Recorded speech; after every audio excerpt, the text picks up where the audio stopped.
Welcome to this further video on the murder of Roger Ackroyd, exploring chapters 10, 11 and 12, exploring key aspects of crime to help you with paper 2 for your AQA examination.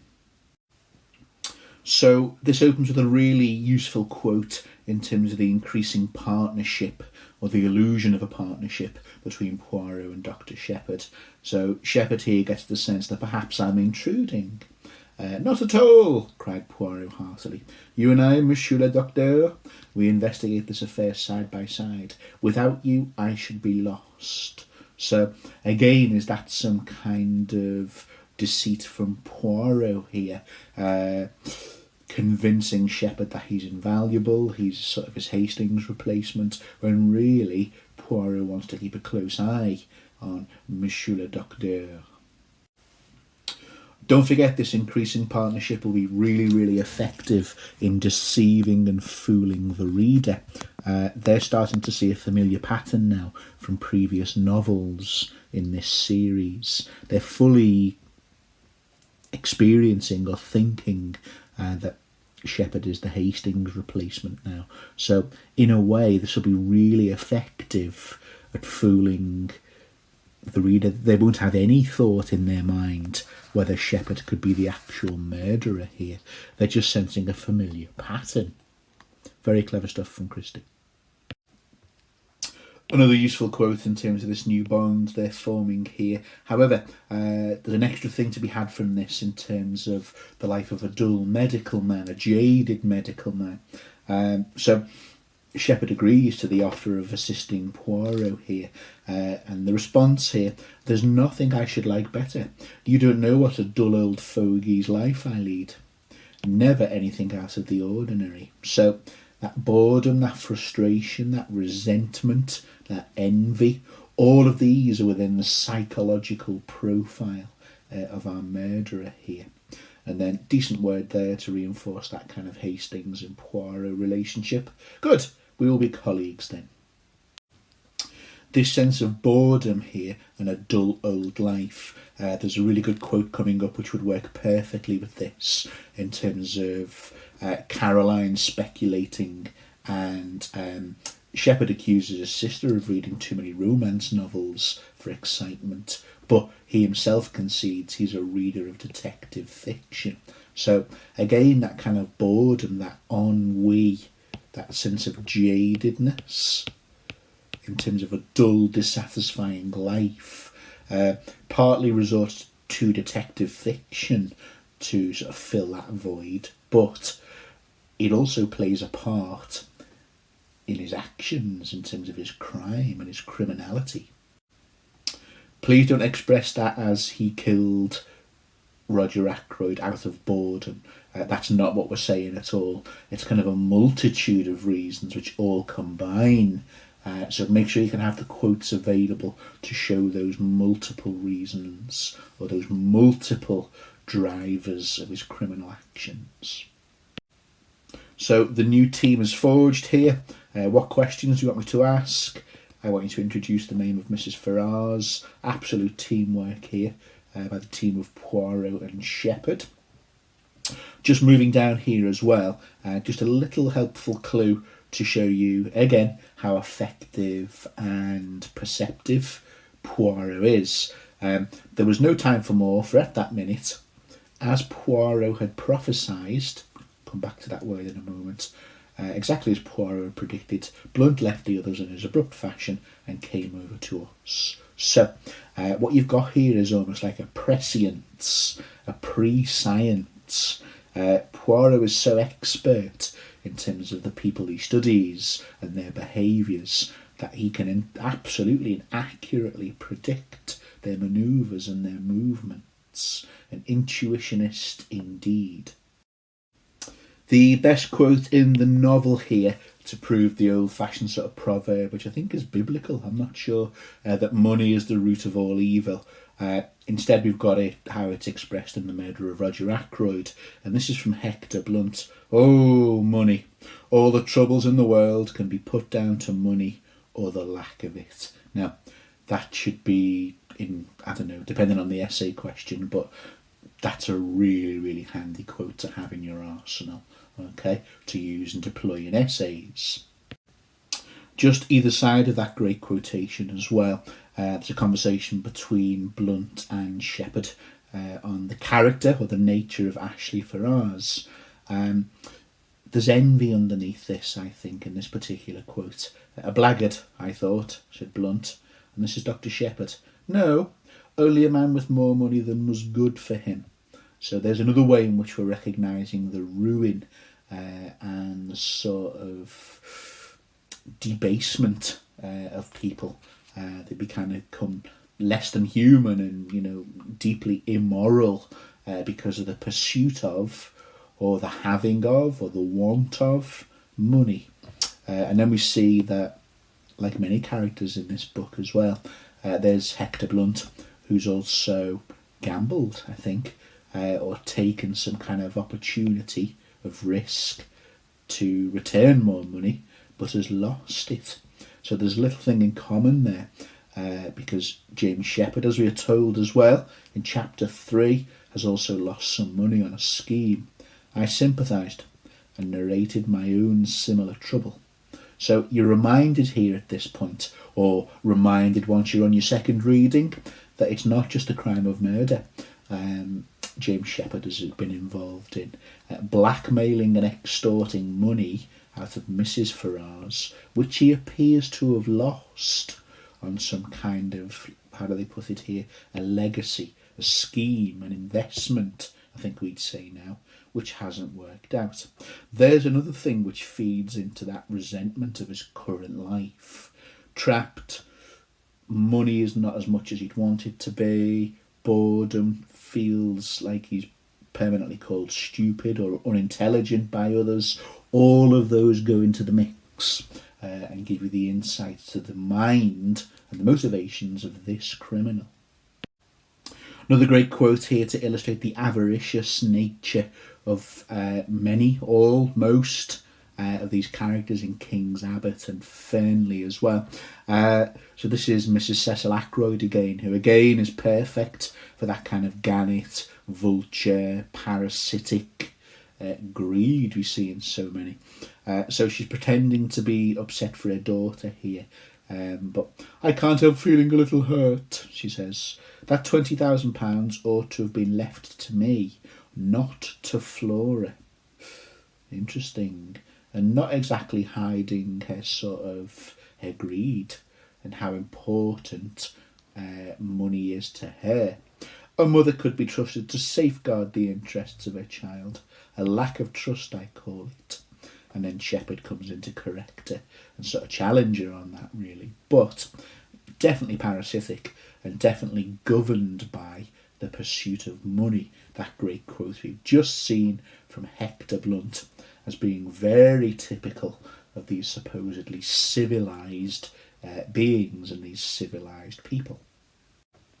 This is a small quote tucked away here, but I think this is an interesting one in terms of the level of Agatha Christie being in charge of this intradiegetic narrator, and some foreshadowing here. So this is about affairs of the autopsy and sort of the criminal investigation, what Shepherd can do to help. But from the level of Agatha Christie, giving us clues towards who the murderer is, Shepherd's attempts to deceive and sort of misdirect people. There are limits to my powers of arrangement, I said dryly. And there will prove to be, in the sense that he's no match for Hercule Poirot. Couple of key moments coming up here now in terms of the limits of first-person narration. So the reader can only hear and see or know about what a first-person narrator, any first-person narrator ever chooses to tell us, can or can't see. It is limited in terms of its perspective. So what we're seeing now is a couple of moments where Poirot has been busy away or outside of what Shepherd can see, who is by his side, seemingly as a faithful assistant, but we suspect to keep eyes on Poirot and try and aid the misdirection. So, a couple of moments here. Here's the first one. The paper he had handed to me was compiled by the inspector and given by him to Poirot that morning. That's continued over here, and we're learning that Poirot has been sort of thoroughly double checking how valid and accurate everyone's alibis are, and he's uncovered that Ursula Bourne doesn't have a solid alibi. Okay, now I'm going to take this over to here, and this is a masterstroke by Poirot.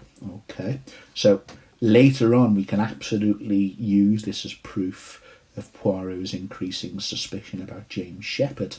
So it seems Poirot recruits his new assistant, and as a token of trust or belief in him, or their new partnership, he sends Shepherd away on an errand. Would it be possible for you to go there, Cranchester? Tomorrow, say? Yeah, I could arrange that. And Shepherd is a bit hesitant. I don't care much for the job. It is not the time to make difficulties. A man's life may hang on this. As we'll see shortly, this is a ruse, okay? A piece of deception, a sort of scheme to remove Shepherd. So Poirot can go and question and talk to Caroline. And obviously Shepherd is extremely worried, as we'll see in a moment, that Poirot has been quizzing and questioning his sister. Small signs of guilt here in terms of this moment. So Poirot, with certainty, since the blackmailer was a man, it follows that she cannot be the blackmailer then. I coughed. So that frank admission and Poirot's certainty just makes sort of Shepherd gag, I think, really, or choke, in a sense that oh dear, he's certain now it's a man. So he's feeling maybe the sort of Poirot's investigations are narrowing or zooming in on the culprit. Linked to that as well, another moment of where a sort of gaze of scrutiny is not very comfortable or pleasant to James Shepherd. He looked at me very hard, so hard that I felt uncomfortable. So link that to the cough, and there's a very subtle signs or giveaways of his own culpability. Poirot confirming here that he thinks Ralph Patton is indeed the chief suspect, and it's going to be very hard to disprove that or prove otherwise. So at this stage Poirot is hitting a difficulty. He himself, Poirot, has had trouble accepting the inspector's very neat, simplistic assembling of facts to prove that Ralph Patton is the main suspect. But at the moment, that's all Poirot can see and settle on. Not 100%, he's more open-minded, he's more thorough than Inspector Raglan and his sort of inept colleagues. So we have this here, motive, opportunity, means. But we get a nice little reminder of Poirot's determination. I will leave no stone unturned. And he's a man of honour. I promised Mademoiselle Flora. So he's committed. He is like the dog with the scent, as he says earlier. There's that determination to pursue justice and truth, and all of the truth. So here's something of the ego emerging yet again with James Shepherd, but this time in terms of his, inverted commas, skill as a detective. So you can talk about sort of symmetry here between hero and villain, but always with that caveat that in no way is he on the same level of intelligence and skill as Poirot. So look at the kind of plaudits and praise he's giving himself here. One advantage of being a medical practitioner, you see, is that you can usually tell when people are lying to you. Okay, all right then. I should have known from Mrs. Folliot's manner, if nothing else, that she did mind answering my questions. I think that's rather evident from the speech or the dialogue that he reports of Mrs. Folliot. He is not a master detective by any means. A child could have seen through her. All right. So look at this kind of smug egotism of his skills as a detective. But this is extremely undermined in a moment as we see and we learn that the real reason Poirot sent him on this errand was to go and interrogate Caroline. So, undermined their sort of arrogance, which is a trait of criminals sometimes, and certainly true to an extent of James Shepherd. So more examples of sibling rivalry here in this bickering and needling between Caroline and James. So Caroline wants James to guess who's been as a guest at the house. Triumphant shake of the head. She enjoys the fact that James is wrong. In the end, she said, "Monsieur Poirot, now what do you think of that?" "I thought a good many things of it." Again, there's that reticence. We are not told precisely what he thinks. You can assume it's regret and anxiety and oh no. But I was careful not to say them. Reticence again to Caroline. Okay, so there's that kind of key characteristic of our criminal here, that reticence and that care to withhold and not say or retain certain information. Something else you can take from this as well is Poirot's skill. So he knows how to approach individual people in terms of gaining information from them. He has an impressive repertoire. Okay, so he can be blunt and kind of rude and snappy with people when he feels the need. He can be cajoling and comforting, as we'll see in a minute with Flora Ackroyd. Here, he knows that playing to Caroline's ego and vanity, buttering her up with compliments. So might be permitted to make the acquaintance of his charming sister. You're charming. Okay, so the flattery and the vanity, he knows how that will be the key to unlocking Caroline, gaining information from her. Skillful, manipulative, you might say, but it's manipulation with the view to bringing about justice, unlike Shepherd. Okay, these moments I think are some of, if not the best moment in the novel to show this idea of a jaded medical man whose life is dull and drab and not to him and not full of the excitement he craves and desperately wants, rather than being stuck in King's Abbot looking at people's scabby feet or their boils or their medical complaints which they bring to his surgery every day. The key quote which I think puts this across and is the best one perhaps to use to illustrate the earlier point and quote about a jaded medical man is that so she says, "Where do you get these vulgar expressions from?" "Probably from my only link with the outside world, my patients." So kind of reverse that and kind of scratch away at it for the psyche and the motivations of James Shepherd. The outside world is exciting, which when you flip that back makes the interior or the inner world of King's Abbot sort of claustrophobic, dull, and he resents his life, which he feels is stuck there. Remember, he's tried to speculate in an investment and that failed. So maybe that's part of the reason why. Well, I think it is. It's never said explicitly, but this is part of the joy of an Agatha Christie novel, is to join the dots of the criminal's motivation, as it's often left unsaid or not made explicit. But outside world, that represents that as exciting, which when you reverse it makes King's Abbot awfully stifling and repressive and soul destroying for our criminal here. So much going on here in terms of revealing James Shepherd's psyche. So there's this ennui, there's this jadedness with life and a very repressive life, a very constraining life. Over here we've got envy, I think, as well. So his sister, Caroline, is flowing with praise about the fantastic, world-renowned, impressive, exciting Hercule Poirot. Now look at the bitterness here and the sarcasm. This must be envy, okay, that his sister is impressed by Poirot, but her brother is just regarded as an idiot and quote-unquote stupid. So if you look over here, to see me in my own home, you'd never imagine that I was a doctor of medicine. Okay, so there's real resentment and bitterness there about how belittled he is. Caroline does the home prescribing, both for herself and me. Okay. Then we get the envy of Poirot and the sarcasm.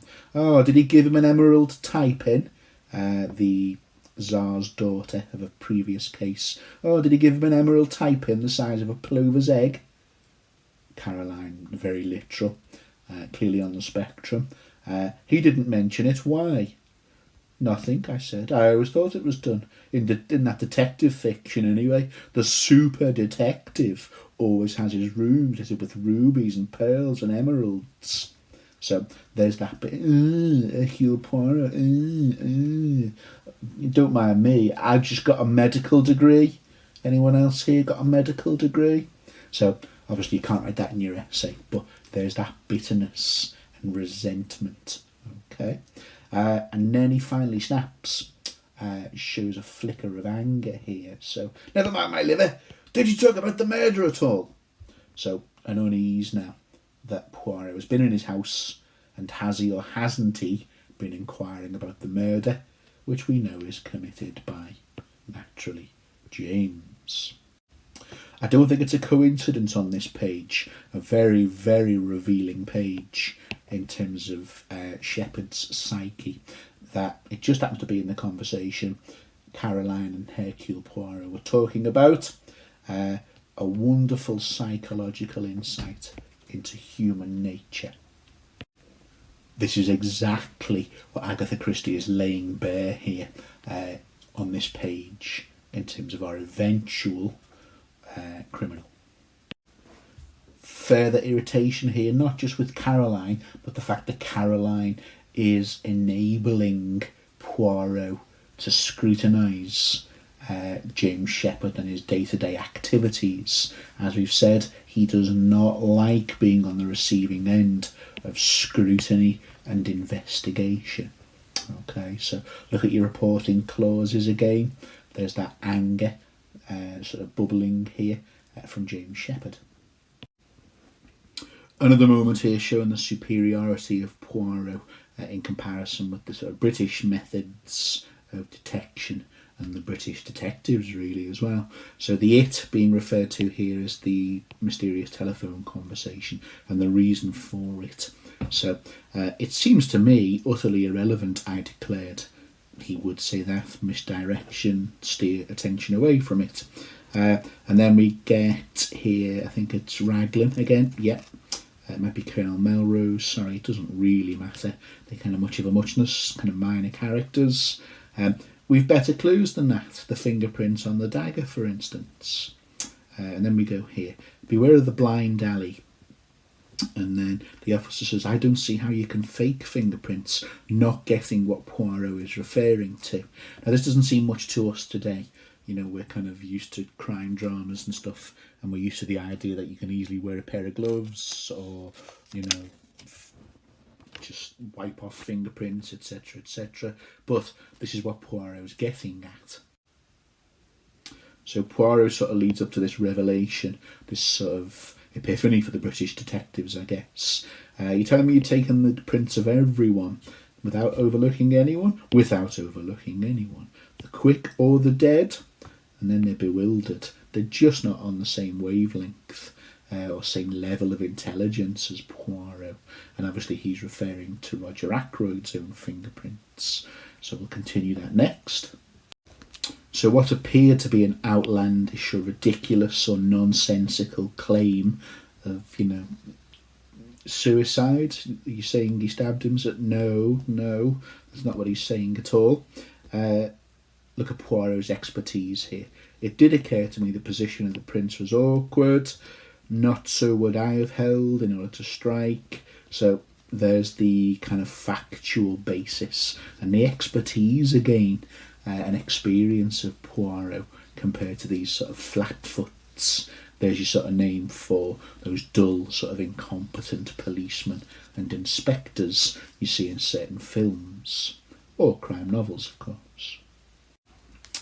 After we've seen another moment of genius and genuine insight and perception, he turned to me with twinkling eyes. It seems to be the sort of signature. Alright, so whereas Sherlock Holmes says elementary, if he does, I've never checked that claim. It could just be a cliche and a myth. Or, you know, the deerstalker hat and the pipe and all those kinds of things. Christie gives Poirot the twinkle in his eyes when he's at his most perceptive and most successful. It's his signature, and most famous and renowned and celebrated detectives tend to have one. Okay, so the stuff in purple here, getting towards a classic moment, an expectation the reader has, and there's another one of them, of course, but we're getting two here in this novel, so we're being spoiled by Agatha Christie in the sense that she's given us two, and that's where everyone is gathered, or a large number of people are gathered, and the detective stands there and interrogates and deduces and accuses and proves, etc., etc. So this doesn't lead to the discovery of Shepherd, but this is a sort of forerunner or a pre-taste of that. Now again, look at the skill of Poirot, look at his repertoire, okay, his range of approaches, and knowing how and what style to use toward which particular suspect. It's also quite important here that he says very little at times, and from that, the silence he leaves, you'll see these characters turn on each other. So again, use that to kind of expose this idea of supposed civility, and really these are a lot of deeply uncivilized and, you know, base people, B-A-S-E, kind of low in terms of their morals and their civility. So let's go through some of these. So at first, quite blunt, I don't mean like Hector Blunt, quite sort of interrogative here towards the young Flora Ackroyd. So if you look here, I beg you most earnestly, if you know of his whereabouts, to persuade him to come forward. So he sort of turns or goes to Flora first, okay, and he puts a certain amount of pressure on her. His position grows daily more dangerous. If he had come forward, he might have had a chance of explaining them away. But this silence, this flight, what can it mean? Surely only one thing, knowledge of guilt. And this scrutiny Poirot puts Flora Ackroyd under works. Look, Flora's face had gone very white, and he breaks it. Okay, so that is arguably his aim, but then he turns quickly, look, very cajoling and very supportive. So having got what he achieves to get something out of one of the assembled guests, he then becomes very sort of gentle and reassuring. Okay, so and that works. So there's a disclosure from there. He is convinced that she is not concealing his whereabouts, and then he moves to someone else. So he issues commands now. Speak out. There was a long silence. Poirot looked to each in turn, so the power of saying very little, but despite him being a little man, what we're regularly seeing in the narrative and the narration to describe him, he can be extremely imposing and extremely sort of threatening, if that doesn't sound too contradictory. He says this, but I think it's important he says it in a low voice. He's not bellowing it out. He's sort of not big enough, I guess, to have a bellow in him. But I beg of you, speak out. That can be more intimidating for going quieter. But there was still a silence, broken at last. She's the next to crack under the sort of pain of silence, and then here she goes, she witters on. So Poirot deliberately creating this word here. Try to use the quote, alright, rather than just doing your own use of the word tension. So to loosen the tension which shows you Poirot was increasing the tension. So the awkward silence and the tension Poirot brings about here leads to some bickering and a heated row between Flora and her mother. Again, this gives Poirot something to work with, more information to use. Once more we hear of that awful avaricious nature from Mrs. Cecil Ackroyd. It's all very upsetting, not the fact that two lovers seem not to be engaged in getting married. The upsetting bit, what would happen to the estate? Ka-ching, money. I wonder if Ralph were found guilty. Well, indeed, she's wondering, okay? She's worried she will miss out on that. And that just makes Flora Ackroyd more determined to dig her heels in and announce the engagement publicly. Please don't misunderstand this as just me analysing characters at a certain moment. All of this is proof of the effectiveness of Poirot's methods. He wants them to talk, he wants them to reveal, and they absolutely are doing here. And so Christie concludes this first instance of the closed circle, if you remember that from the context part of the earlier video, with kind of a threat and a warning really from Poirot. I will continue with what I was about to say. Understand this, I mean to arrive at the truth. However ugly, is always curious and beautiful to the seeker after it. Now, a bit of mock humility here. I am much aged, my powers may not be what they were, but clearly they are. Now here's a very effective insult which preys on the minds of all of them. So, and I shall know in spite of you all. So there's that modal verb again, certainty and faith in his own power to bring out the truth. And again, that's justified. He has a long track record, a successful career. Then he becomes arguably, even more direct, even more insulting and critical of them all. Every one of you in this room is concealing something from me. He raised his hand as a faint murmur of protest arose. So forceful in his own way here. Yes, I know what I'm saying. It seems like he's aware, he's aware of how others judge him as the eccentric, strange little foreign man. We get a moment of that later. But he's aware of that and he anticipates it. Super intelligent and perceptive. It may be something unimportant, trivial, but there it is. Each of you has something to hide. Come now, am I right? And look at this sort of scrutiny of all of them. All right, there's the power to make them all look at the floor. And an interesting little moment here from James Shepherd. There's maybe his first implied reference to his own guilt. Because it's implied, it's not explicit, and we don't learn here. But yes, I too have something to hide. Maybe he's wanting to defer suspicion away from himself here by saying, look, I'm not above suspicion. I am not, a perfect, 100% honest person. But the enormity of what he's concealing is obviously not revealed there at all. The short laugh, he's not frustrated. He just knows that, people are holding out on him. And he ends with, "This house," he said, and went out. So there's a decent point to leave this bank of videos.